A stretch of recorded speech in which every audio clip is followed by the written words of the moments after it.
Hello everyone, আসসালামু আলাইকুম। Welcome to my new vlog. আজকে আমি চিকেন পিজার রেসিপি শেয়ার করতেছি আপনাদের সাথে।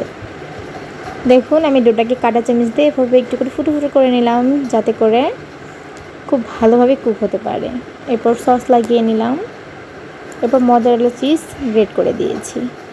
এরপর পেঁয়াজ একটু বড় বড় করে ফালা করে সেটা দিয়ে দিলাম, মরিচ কুচি দিয়ে দিলাম এবং ভেজে রাখা চিকেনের টুকরো দিয়ে দিলাম।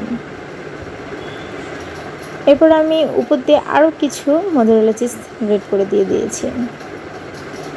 এরপর একটা ক্যাসারোল প্রিহিট করে নিয়েছি হাই হিটে, দিয়ে সেটাতে আমি বসিয়ে 25 থেকে 30 মিনিট ওয়েট করেছি এবং ঢাকনা দিয়ে দিলাম। 25 থেকে 30 মিনিট পর দেখুন ফাইনাল লুকটা আমার পিজার এরকম হয়েছিল।